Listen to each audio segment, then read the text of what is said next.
queria talvez alguns esclarecimentos sobre algum tema. Meu nome é Heitor, eu sou servidor público, sou advogado público, trabalho no Instituto Ambiental do Paraná. Eu fiquei com algumas dúvidas e, para não, já que os renomados integrantes da mesa estão aqui, eu gostaria de ter esses esclarecimentos. Eu até anotei e vou fazê-lo. Eu queria fazer duas preliminares que me parece que resolvem um pouquinho a minha aflição.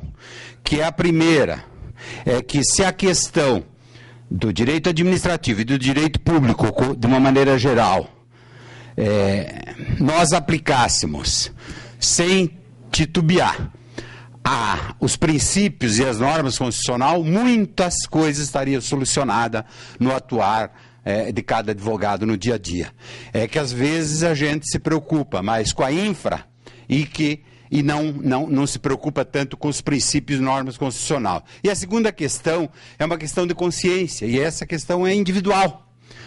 Qual é a função do advogado público, ou qual é a função da advocacia, de uma maneira geral, no sentido de alterar a relação social ou manter a relação social. E aí é uma questão individual mas eu acho que também isso contribui para que a gente não seja tão aflito na profissão.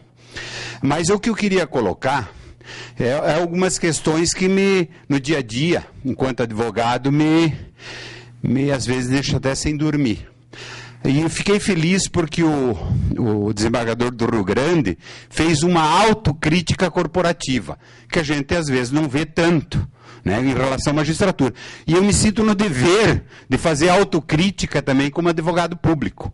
E aí dentro da Comissão da Advocacia Pública, a nossa eterna presidente Leila está aqui, tenho colocado no sentido de que nós, advogados públicos, por exemplo, fazemos pouca ação regressiva às condutas ilícitas declaradas e reconhecidas em sentença contra essas autoridades. E isso faz com que o Brasil e nós não sejamos tão aí tem homenagem à crítica que o professor fez, eu também faço essa autocrítica. A gente talvez não seja 2%, seja menos essas regressivas que existem no Poder Judiciário por iniciativa da advocacia pública.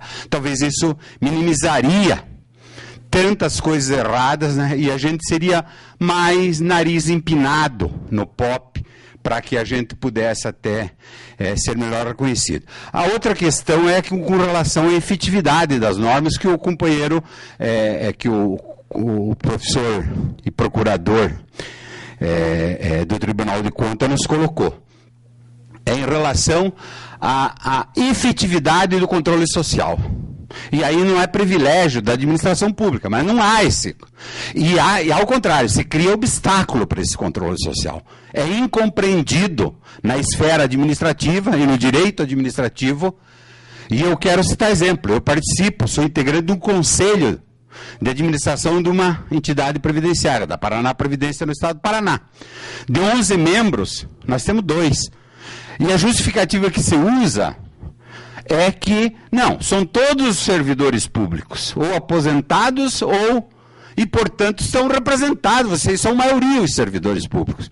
E nas votações, sempre, quando há divergência, nós temos 2 votos, o restante se perfila contra os interesses da manutenção, ou a compreensão que nós temos da gestão previdenciária. E aí, se pegar os conselhos municipais de saúde, meio ambiente, nós vamos notar tudo. Então, me parece que a questão do controle social, e me parece que essa é a solução do controle administrativo da função pública, ele não se efetiva por culpa também da própria gestão pública, e que não dá essa efetividade, apesar de ser princípio constitucional. Por exemplo, a questão da previdência ou da saúde é constitucional e não se efetiva.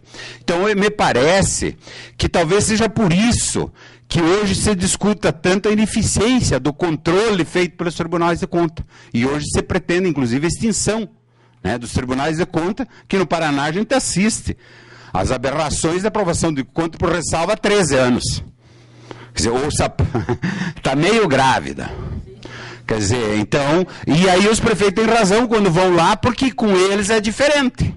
Com eles, parece que tem hierarquia da autoridade. Bom, então eu queria só ressaltar essa questão, porque queria que fosse destacado o controle social. Eu só vejo uma forma de ter controle, o Estado, enquanto organização, enquanto poder, é via o controle social. Os outros controles são controles internos, apesar de dizerem que são externos. E por último, com a nossa procuradora Márcia, é procuradora de Estado? É procuradora de Estado, a Márcia? É. Ana Cláudia. Estou confundindo com a Márcia eleita para o IBAP.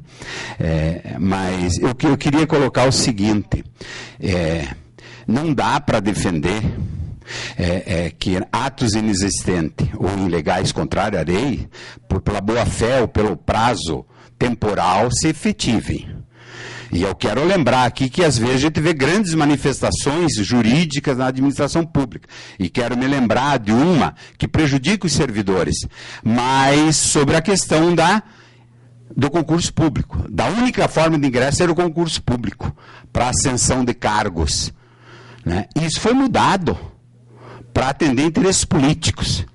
Então vale dizer que me parece que a velha concepção jurídica, ato ilegal não se convalida, né? Nem pela prescrição, nem pela boa-fé. Porque senão, eu fico a imaginar se isso for efetivado na administração pública, o que vai ocorrer. Né? Se espera 5 anos, 4 anos de mandato, mais uma reeleição, e se efetiva toda a ilegalidade. E queria dizer o seguinte, me parece que o controle da administração pública também está em outro leque do controle social, que é a organização sindical, que hoje no serviço público é relegada. Todo mundo não gosta, mas me parece que é por aí que se dá, por exemplo, a modernização das punições, né, do procedimento administrativo punitivo, enfim, toda essa questão. Então, me parece que a gente precisa, no novo estatuto, garantir o que a Constituição garantiu, porque ainda consta lá no nosso estatuto que o representante é SPP, que era quem recebia os bens do Estado do Paraná para não fazer nada em defesa dos servidores. Quer dizer, e aí, de uma maneira geral, se garantir. Porque até hoje o direito de greve, o direito, enfim, de se exercer no Paraná, eu vi um parecer dizendo que os dirigentes sindicais perdem, apesar da Constituição Estadual e da Lei 10.000 e os quebrados dizer lá que garante a remuneração, quer dizer, é serviço público, né, o exercício do papel do dirigente, que perde um montão de garantia, quer dizer, é ato antissindical. Então, essas questões que eu gostaria de também ver enfocado aqui, porque me parece que isso interessa aos servidores, interessa aos gestores públicos, especialmente quem tem uma concepção de que o Estado não é de ninguém, não é do plantolista de palácio, né? Mas então eu gostaria de ouvir os companheiros sobre isso, a mesa, pelo menos. Bom, de minha parte, eu, com relação, inclusive, à sua autocrítica, a qual eu parabenizo, com relação às ações de regresso, sempre pensei exatamente a mesma situação. Lá no tribunal em que atuo, nós temos feito o seguinte: quando há algum tipo, por exemplo, de imputação de débito, que é determinar o recolhimento ao erário, nós encaminhamos junto uma cópia também para o Ministério Público, promotor da comarca, porque se o advogado público não, em representando o município, faz a competente execução lá do título, né, essa judicial do Tribunal de Contas, já vai em improbidade com relação ao advogado público, para forçar que isso ocorra. Muitas vezes, na prática, em se tratando de municípios, o que ocorre? Não tem uma carreira estruturada de advocacia pública, o advogado público é comissionado, de confiança, e como todo de confiança, ele não vai, claro, fazer um ato desagradável lá para o prefeito, para o chefe, que compeli-lo a qualquer tipo de consequência que seja negativa. Então, o fortalecimento da advocacia pública, sobretudo municipal, eu acho importante para esse aspecto. O mesmo com relação isso ocorre, essa distinção de tratamento no controle, né? Eu vi pela imprensa as notícias aqui do Paraná, na nossa rede aí dos colegas de todo o Brasil, eu fiz referência aqui na minha fala à questão do 13º, e eu questionei exatamente o que foi a sua indagação e para o próprio Ministério Público, quer dizer, o Ministério Público do meu estado questionou o 13º dos vereadores de todo o estado, entendendo que não podem receber porque são agentes políticos. E eu perguntei à época ao Procurador-Geral de Justiça, falei, e dos deputados estaduais? Aí o senhor não vai questionar? Não, aí é diferente. Falei, qual é a diferença do deputado estadual para o vereador no tocante a esse estatuto jurídico do agente político, que a Constituição não diferencia? A diferença é que a Assembleia Legislativa aprova o orçamento do Ministério Público, né? A diferença é essa. Então, e da Câmara de Vereadores, não. Então, esses 2 pesos e 2 medidas, quer dizer, isso é um absurdo. Isso é um absurdo, não tem como se defender ou se sustentar uma distinção como essa. E com relação ao controle social, no controle externo, sobretudo hoje, falando em controle no sentido bem amplo, envolvendo participação também, sem até a precisão dos termos, hoje, o controle social, a participação tem, vamos dizer, presidido e tocado todas as demandas principais do controle externo. Então, o controle, TCU, por exemplo, e alguns tribunais estaduais estão movimentando a maioria do seu pessoal e recursos para atender denúncias. Então, por exemplo, nós lá em Goiás não conseguimos fazer mais inspeções e auditorias voluntárias, um plano, um sorteio, como a CGU faz, porque tem tanta denúncia que você tem que tentar priorizar de alguma forma e assim se aparelhar para dar conta do controle social dessa forma. Então, assim, para além da questão das questões sociológicas, né, envolvendo ou não participação, mas o próprio poder público tem que estar aparelhado para isso, para fazer frente a essas demandas. No controle externo, finalizando, nós dependemos muito dessa participação. Eu, como eu lido com municípios, então dou sempre exemplo de municípios, porque a prestação de contas, ela formalmente, no papel, ela é sempre correta. Então, se não tem alguém lá no município para dizer, essa ponte não existe, que está aqui no papel, o fulano aqui não trabalha, é funcionário fantasma, se não tem um vereador da oposição para dizer, olha, isso que o prefeito está pagando é só para quem é aliado, etc. O papel aceita tudo. Então, se não tem um retorno social, algum tipo de denúncia, de participação, de interação com a sociedade, o controle fica só formal, quer dizer, o papel vai aceitando tudo e se vai chancelando. Então, acho que é o dever do poder público tentar abrir-se e expor, né? Alguém disse recentemente, eu não lembro quem, que o sol é o melhor desinfetante. E é isso mesmo, quer dizer, ficar totalmente exposto para a sociedade para que se possam, para que possa recolher essas demandas. Para isso, o próprio controle tem que dar o exemplo, né? Cortar na carne quando necessário, ter a sua estrutura, não ter nenhum tipo de questionamento para que possa, então, fazer o mesmo com relação ao jurisdicionado. Agradeço, antes de tudo, a deferência da sua manifestação e, enfim, com todo respeito ao seu posicionamento, eu entendo que aqui, e claro, talvez eu não tenha deixado claro aí, porque foi só uma referência breve, a questão da manutenção dos atos ilegais, dada a presunção de boa-fé. Porque quando comprovada a má-fé, não há que se falar em manutenção do ato ilegal. Mas só que a má-fé tem que ser comprovada. E na medida em que, e por isso iniciei a minha exposição a partir da ideia de que a Constituição tem um núcleo mínimo processual que dela pode ser extraído, de um conjunto de princípios que tem normatividade vinculante para a administração pública, que não são meras metas ou programas para a administração pública, nós sabemos que a gestão administrativa, a atividade administrativa não se esgota apenas no cumprimento da lei. A atividade administrativa deve, antes de tudo, ser legal, em conformidade com o direito, mas não apenas isso. Tanto assim é que, ao lado do princípio da legalidade, o artigo 37 prevê moralidade, publicidade, impessoalidade, eficiência.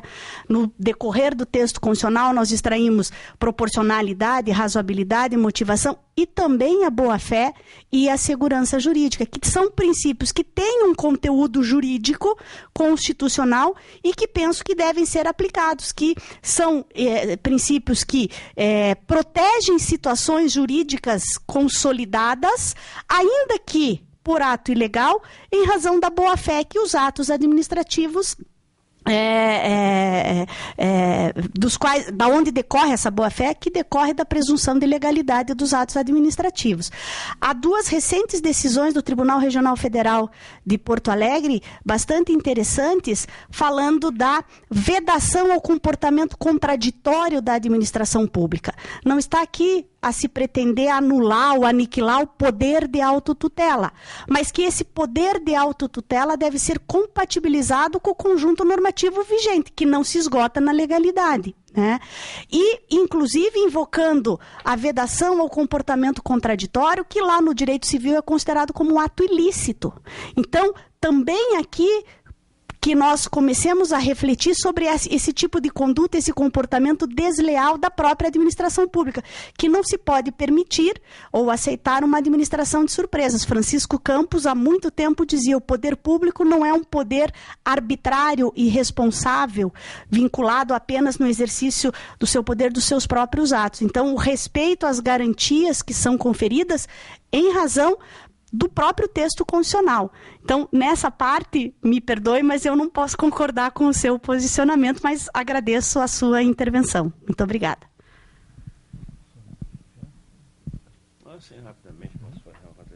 Não, também essas questões da especialidade que nós falávamos antes de uma jurisdição administrativa, né? Os casos que chegam sobre ilícitos civis e penais por parte do administrador, eles estão tomando uma monta tão grave, tão séria, não é? Que chega ao limite da absoluta sensação de impunidade, né, por parte de determinados agentes políticos, né? Isso não chega ao ponto de nos dar assim, uma percepção, uma sensação de que é a maior parte que faz isso, né? Não se trata também disto, assim, mas me impressiona como o nível de efetividade e de eficiência do controle, do combate aos chamados atos corruptivos, ele tem sido deficitário porque os agentes políticos ainda, aqueles que obram efetivamente com ilicitude, com dolo, como eles ainda se mostram com níveis significativos de sensação de impunidade.